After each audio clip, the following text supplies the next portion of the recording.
Hello, friends. I'm so excited to be here with Leslie today to talk about depth hypnosis. Depth hypnosis, and her business is called Light Shift Spiritual Counseling. I am Michelle Hirschman. My counterpart Darcy is not here with me. I feel a little naked without her, but she'll be with us probably the next show. Um, but I am excited to have Leslie here, and I am going to read your bio, Leslie.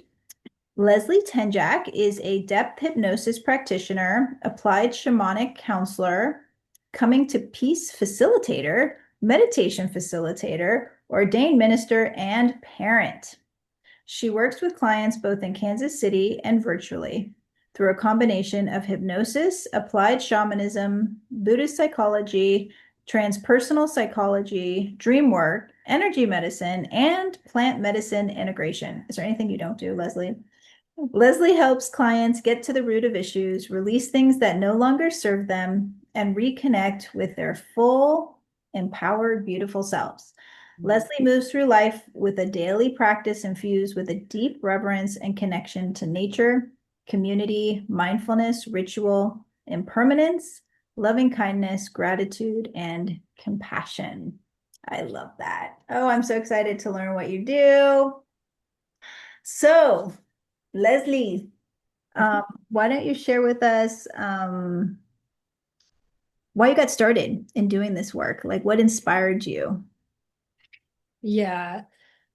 So I'm a big fan of archetypes. And the wounded healer archetype probably is the best way to quickly explain that part of my life. But I guess I prefer to think of it more of the healing healer kind of thing instead of the wounded healer.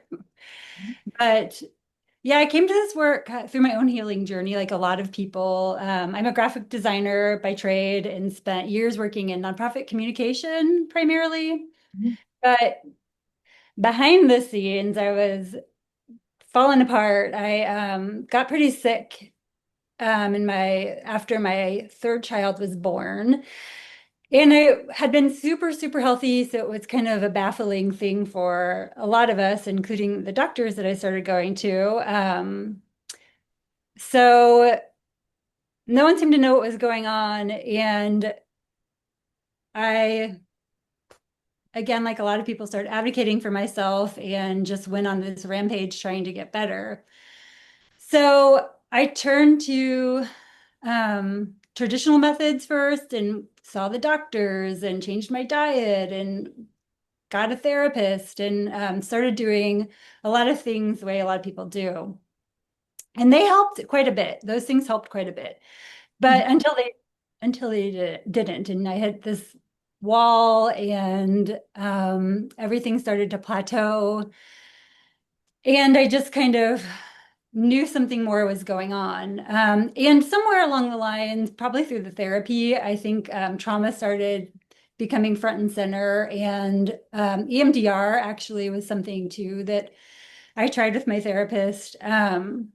So, as a person with privilege, I was able to try the kind of go a little fringe. And I say that, and I should say for the viewers, dear viewers, I'm in the Midwest, so some of what I consider maybe is fringe here might not be fringe where you are, but but really it just looked like things like um, acupuncture, and I tried lymphatic massage and somatic practices like breath work and energy work and Ayurveda and all of these different healing modalities. And that's where things really started to shift. And that's where I started to really kind of come alive again and see how it complemented the the more mainstream work that I'd been doing.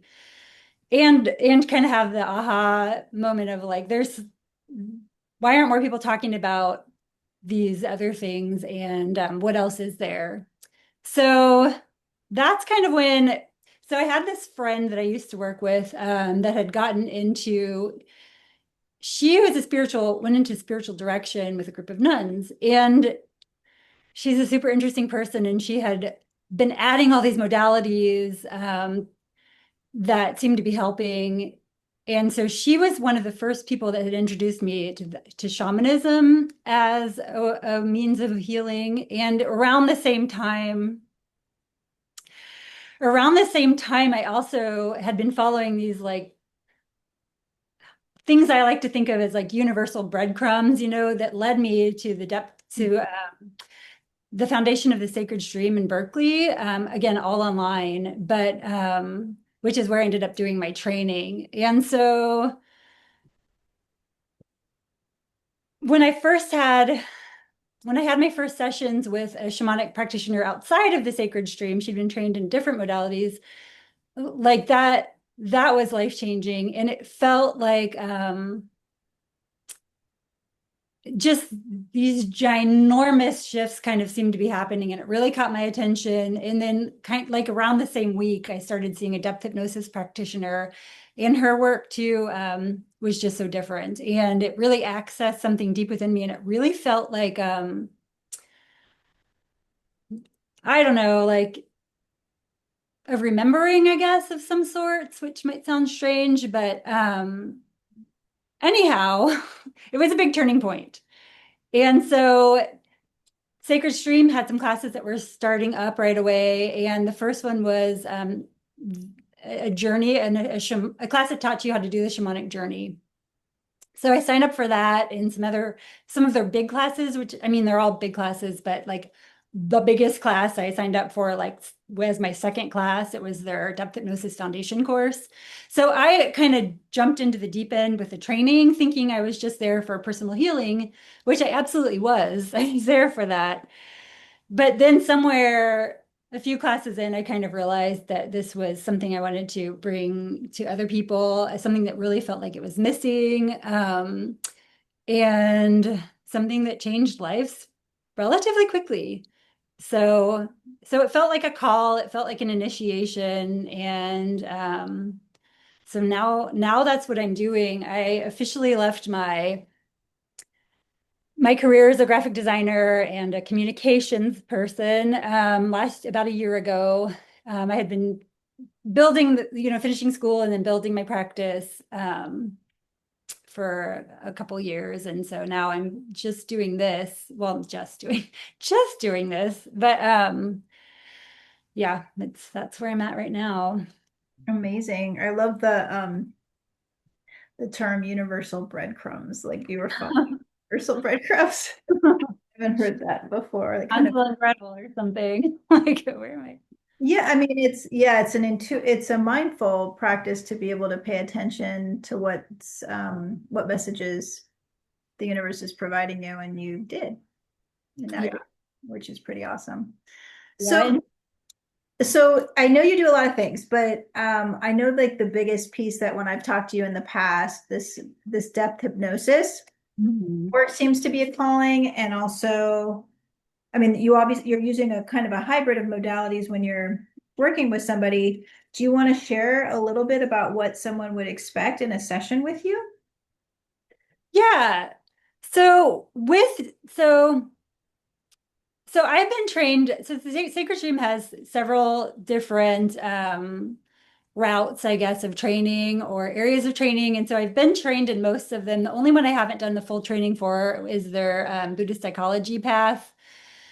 But today I want to talk mostly about the depth hypnosis path, but I also am trained in applied shamanism as an applied shamanic practitioner, as well as an applied shamanic counselor. And so those are different ways that we can do the work.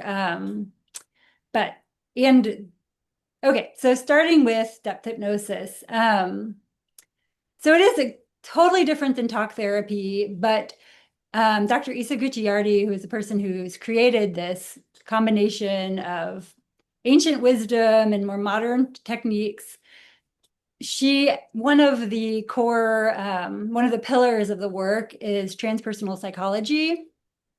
And I feel like that part of it makes it pretty accessible to people. It can feel a little more familiar, especially for folks who have had experience with talk therapy.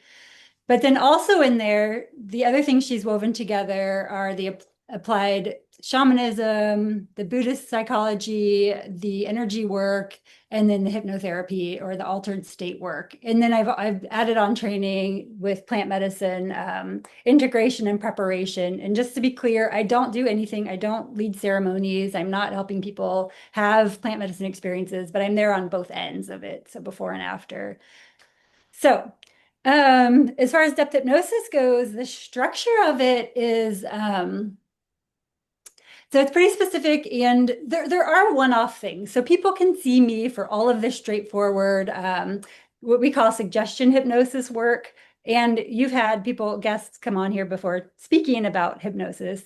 So we do that. So if somebody wants to quit smoking or change their relationship with eating or habits, or has a fear of flying or public speaking, all those things, highly effective. And we can just have one session to do that and record it, and people can listen to it and that sort of thing. So, but if people want to do the depth hypnosis route, which is, in my opinion, more effective and long lasting, I would say, just because you're dealing with it in many layers, then the path for that is a little different. So we start with generally 3 sessions. Some people it can take a little bit longer depending on their story, I guess, and how old they are or how much story they have. So some people have a lot that's happened in their lives. And so that first session we call the emotional biography. And generally it's 1 session. Again, it can be more than 1 session, though, maybe 2. And so there's a series of questions that I'm asking people about their life, and it kind of creates a little bit of a map for the work. In that first session, I kind of like to tell people can stir some things up, and it's a lot of talking, and a lot in the future we don't generally do as much like straightforward talking like that. So that's the first session, emotional biography. The second session is the first trance, and that's a guided meditation. And it's so beautiful, and I love it so much because it is it's an opportunity that people have to connect with a part of themselves that has only their highest good as its sole intent. And for a lot of people, this is really the thing I think that makes the work so different, because it is connecting people to whatever that is. People have so many words for that, but it's the thing that keeps people from seeking outside authority, outside acceptance, the thing that keeps us from going outside of ourselves. And it's the foundation of this work. So, and then by the third session, we're doing more of what I kind of like to think of as processes. And then that can look lots of different ways. That can be, so what we do is there is a process of, again, talking, a series of questions called insight inquiry that Issa Gucciardi developed. And through those questions, we generally, and we can also go through dream work, by the way, which I love, and it's been extremely helpful, and we do oftentimes. But the insight inquiry will often lead to an emotion or something somatic.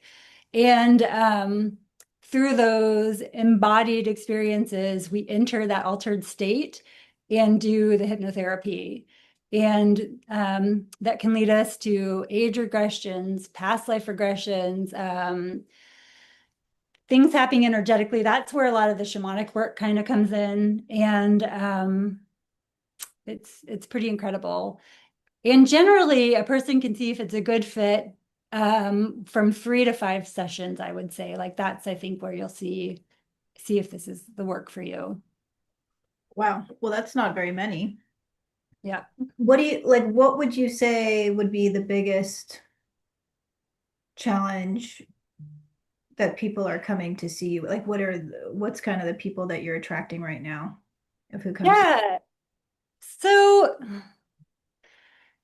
a lot of people are coming to me.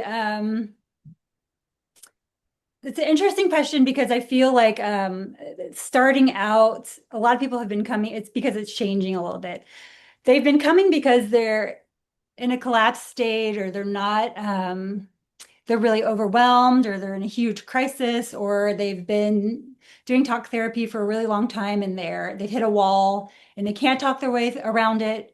And they're just a lot of people are pretty desperate. Some people are coming to me for more of the shamanic work, like things are going on in their dreams, or they're bringing kids to me that are having scary things happen, or, just hard things happen. But yeah, a lot of people who are in really difficult states of overwhelm, I would say. That's a lot of who I'm seeing. But the thing that's shifted a lot is I'm starting to see people who are now looking for more guidance, like they're going through a life transition. They're trying to do this hard thing in their life, like change their careers or go through a breakup or, yeah, leave toxic relationships of some sort. And they're wanting that support and strength that is available through connecting and kind of doing some of this work. Um, and I'm also seeing people who are trying to kind of connect with their inner knowing in a creative way. So, clients who are kind of sick of being in the grind and at a certain point in their career where they've made the money, they've done done the corporate thing, and now they want to like do something more aligned. And the shamanic counseling is really great for that too. But what they're wanting to do is connect with their own helping spirits or guides or whatever to discern their true nature, discern how to get into a more aligned way of living, in particularly in their career and their creativity. So Hmm. that's super fun because like that's the heavy stuff. It's so great for heavy stuff. It's so great for, weeding out those like patterns and dealing with traumas in an altered state that is you can't really talk, that's so hard to talk about because people have all of these defense mechanisms that are there to protect us. 100% that's what the work is great for too, but it's it's kind of it's fun to see it help in so many different ways, and it kind of, as a practitioner, it's nice to have a balance in my practice. That is that's awesome. How long are your sessions typically? Yeah, great question. They're longer than what a person who's used to talk therapy would expect. So they're generally 60 minutes tonight. They can go as long as 90 minutes sometimes. I'll definitely do a hard cutoff at 90 minutes just because it's too much to, especially because the emotional biography is the one that goes the longest. That first kind of one that can feel like you're in the story a bit. So, Mhm. so Hmm. yeah. And I offer free consultations that last about 20 minutes. Yeah. Okay. Is there ever like, is there someone is there certain people that you think would not be a good fit for this work? Yeah, I would definitely say people who have like who are looking for medication or have like mental health issues that are like, let's see. So those like in acute crisis, I Okay. would say, people with unmanaged mental health conditions, people who need strictly clinical or diagnostic or like medication-based approaches, like that's not me. I'm not a therapist. Um, people who are wanting someone to do a plant medicine ceremony, I'm not your person. But I'm there for the other parts of that. So Hmm. Okay. Um, there's so many different things. What would I'm sorry, can I add one thing? Because I completely missed a huge part of this work too. yeah, yeah, please, please. Yeah. So the inner coming to peace work is incredible. Well, coming to peace in general is incredible. Issa Gucciardi wrote this book on this process she developed, and it was inspired by indigenous tribes that had these. So, like the Iroquois is one of them. Anyhow, it's like a mediation technique, and it's incredible for groups, so couples or a school board or friends or family that are going through hard things, like people discussing a will, that sort of thing. But the inner coming to peace process, I use that a lot with my clients, and it's similar, I think, to some of what people know of as parts work. So when we're doing these insight inquiry sessions, so in a process, right? Someone's doing inner coming to, or they're coming doing, excuse me. So they're doing this insight inquiry, and they'll come to this place where there are two parts that are at odds. So there's this one part of themselves that loves their body and appreciates their body and knows that it's a powerful, strong body. But there's this other part of them that thinks they're fat and ugly, right? Or just kind of also hates their body. So Mhm. so here they've got this like split in they're these two parts of themselves like at odds with each other. And so she created this method where we can go into this altered state of hypnosis. And she does what she calls reifies these two parts, and the two parts then engage in a conversation. So we find the parts in our body, and then with the help of our guides or our higher self, or however you want to think of that, we have these two parts have a conversation, and it's a very structured way of doing it. But it is incredible, and it's so much work can get done with this process, and it can be really complicated. I mean, but looking at like looking at it through this lens has been so interesting, seeing like how complicated we are as humans, and how like beautiful and incredible working with the guides can be, and how much healing can be done in this altered state when people are open and yeah, open to being helped in that way, and that with whatever is happening. And that's again where the shamanic work can come in, which can be a little hard to explain, but it's where words get a little tricky, but yeah, it's beautiful.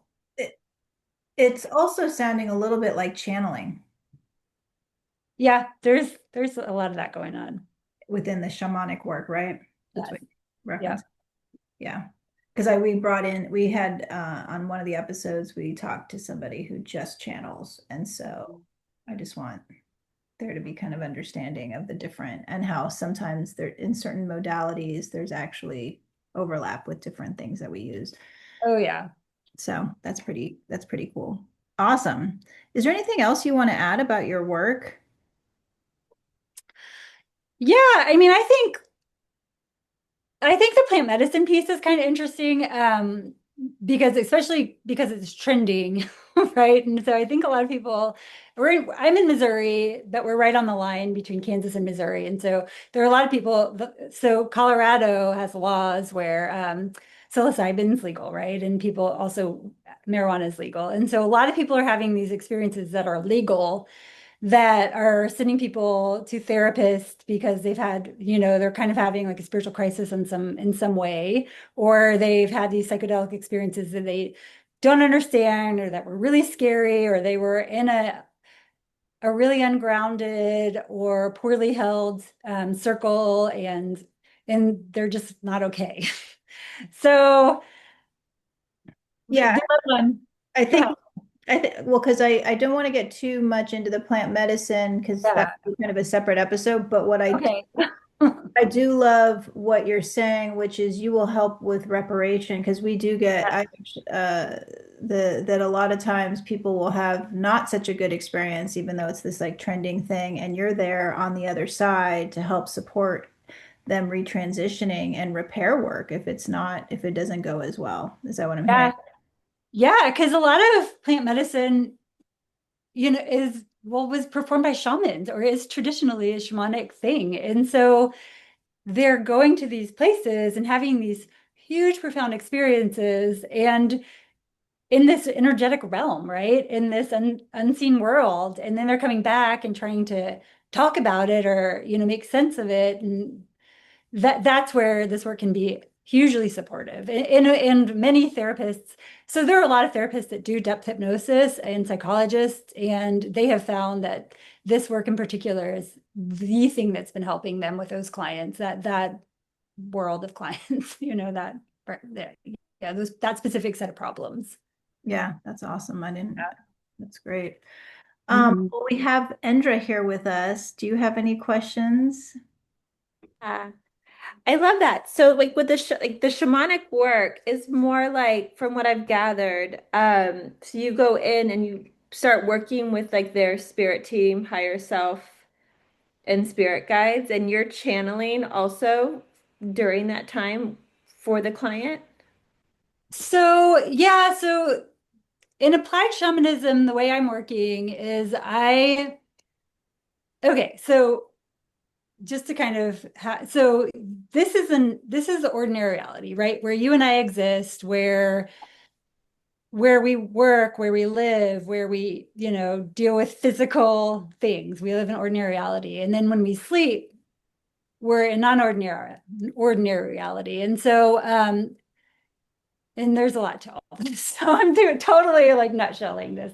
But so what I will do as a applied shamanic practitioner is I will do the shamanic journey. I'll use a sonic driver, generally a drum, and then I will go to the upper world or the lower world and work with my helping spirits, which are relationships that I've been developing over time. And then I'm working with their higher self and perhaps their guides, the clients, to resolve different problems they have. So it is so depending on how you understand channeling, I guess I am working in an altered state and I am working with my, helping spirits. So there is more straightforward like oracle work that we do as well. That's like very much channeling. So it feels a little different to me. So I guess that's why I feel like I want to explain that it's a little different. But yeah. Does that answer your Yeah. question? Yeah, yeah, no, I love all this. And like how like have you always been able to like have you always found that you've always been intuitive, that you've always been able to connect with spirit and Yeah, that's such an interesting question. I have, yeah, when I was little, so my spiritual background was I was raised in a very religious household, and it's it's funny. My grandmother, who's passed, she's Sicilian, and so she was Catholic, strongly Catholic, and they're witchy AF, like Mhm. the Catholics. And so it's fun. And my dad, who I don't know if it's going to be hearing this, so love you, Dad. But he and my mom were both born again Christian, evangelical, and so he had a really hard turn from all of that. And so I was raised praying and going to church and all that sort of thing.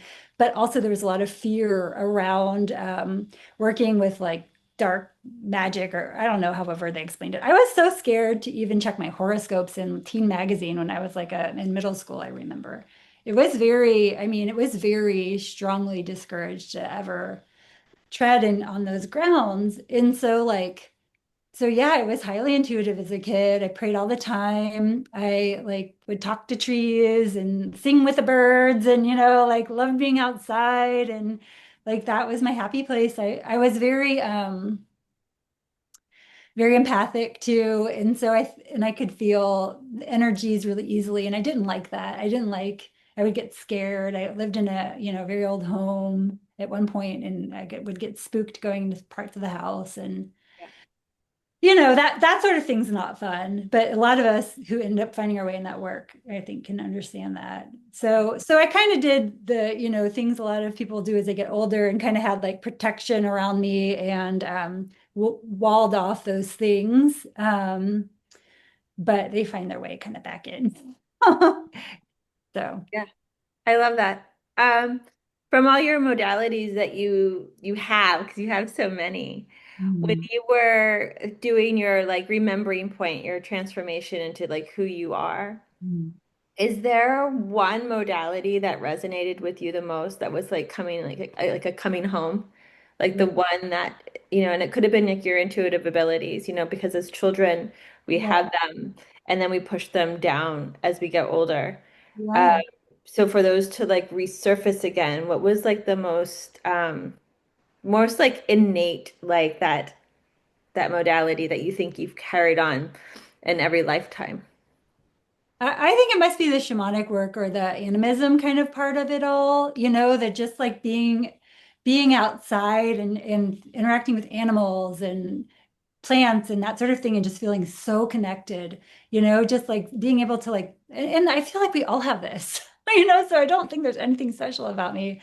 But I just remember like the first time my parents took me to the mountains or the ocean and just like I could even get emotional right now just thinking like how like incredible it was and like how, and I feel like I would just get flooded. Like, yeah, I just felt like remembering Hmm. and dreaming, dreaming yeah, my whole life dreaming has been really strong for me, and that's very common for people who have calls for shamanism and or as being a shamanic practitioner or whatever.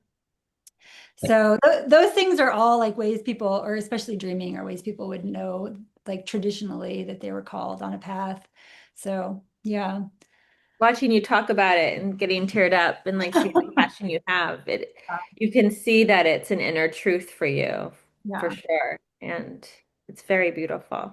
Yeah, and this work too, it's been interesting because I've had to like be okay with like getting emotional easily because so much of this work, like I was saying, being highly intuitive as a kid, I think there was like this hardening that kind of had to happen to just like exist in this world and like be a young woman, and the growing up, and the anyway, all the Me Too stuff and all that. I think you just kind of like get protected and armored up. And I think like the last several years that I've been doing this work, I'm weeding off those things. I'm like taking my armor off and just being more open. I feel like the numbness that like had kind of set in for a little while as protection is gone now. And so it's been really hard in a lot of ways. Like being on social media, I've intentionally curated my social media so that it's not just people's food and their vacations and stuff. So I'm seeing real things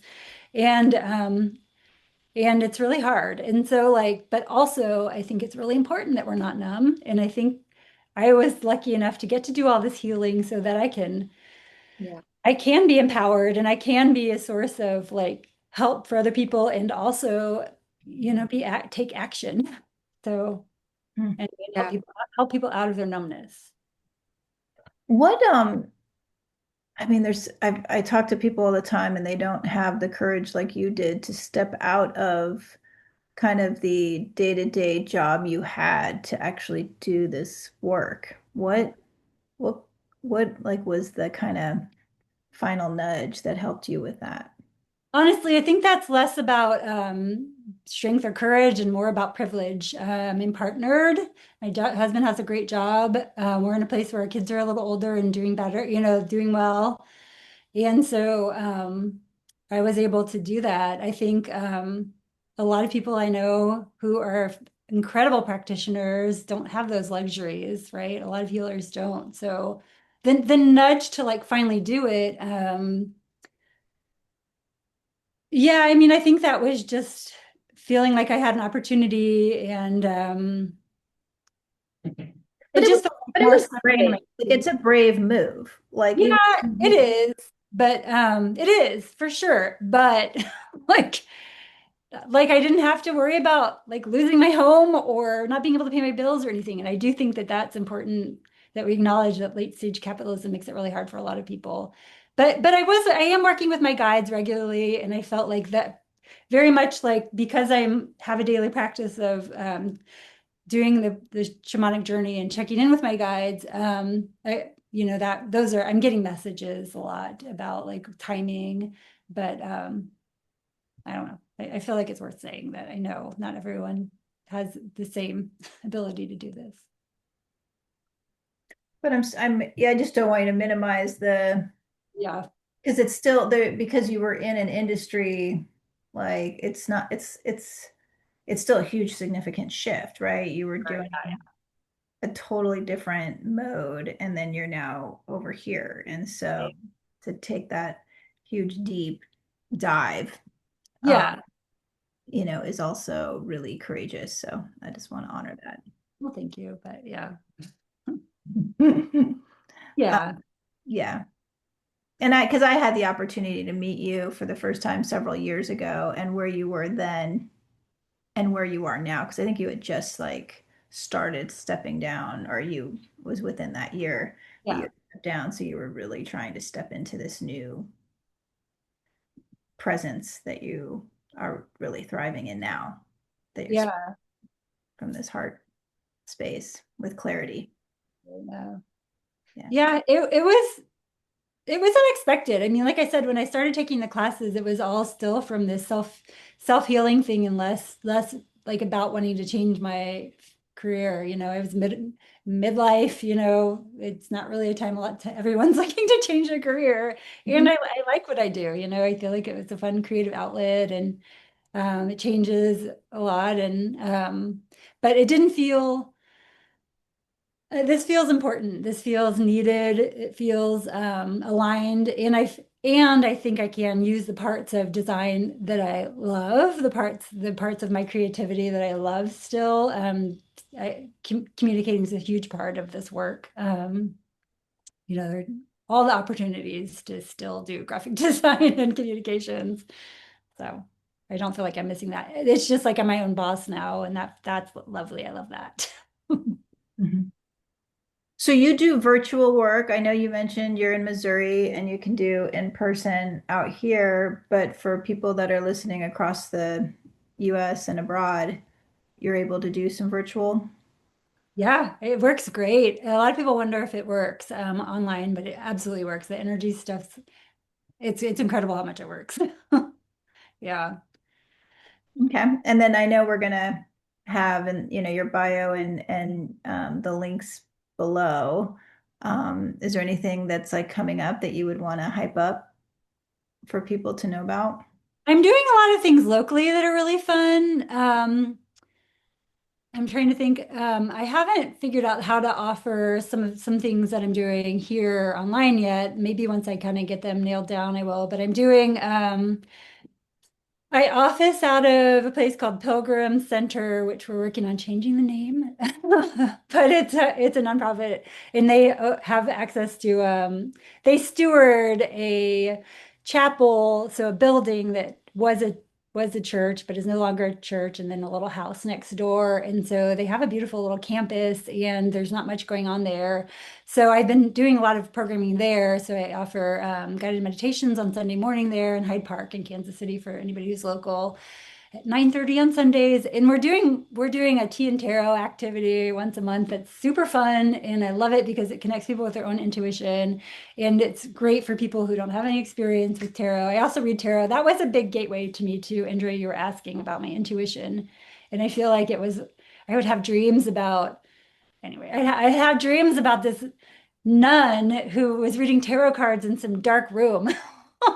And I didn't know it was like before I had started really reading tarot. And I found out later that also I have ancestors who would do divination with playing cards. And that was kind of something my dad never really talked about because he didn't like it. But anyway, so yeah, and I'm going to be doing more ritual work. I'm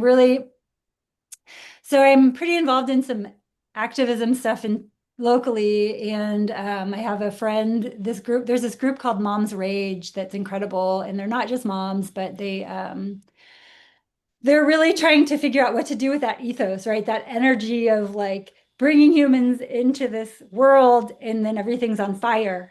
And maybe that sounds dramatic, but I feel like that's how it feels a lot of times. And so they've been having events in Kansas City. And so I think what we're going to maybe talk about, I don't know, the ideas. And one of those ideas might be some sort of ritual around grief of like what's happening in the environment, what's happening around the world, and how to get through that, how to like channel it, how to use it for good. And I'm really excited about doing more work with the rituals and ceremonies and that sort of thing um, so Awesome. So yeah. all this will be posted on your website, I'm assuming. Yes, I need to, I don't have an events page yet. I'm on my social media though. That's probably where most of my things are right now. I'm going to be putting more out in a newsletter and I'm going to have a blog and events page on my website. It's on my to-do list for the week actually. But right now I'm on Instagram at lightshift_Leslie. I think that I might have the order. Yeah, lightshift_Leslie. So Okay. yeah, so that's the best way to find me. I'm on LinkedIn too, and my website is lightshiftcounseling.com. And that's light, not, yeah, and light and shift, both of which you really need to enunciate. So, yeah. But Awesome. Well, I appreciate you being on here with me and doing the amazing work that you do. That's really powerful.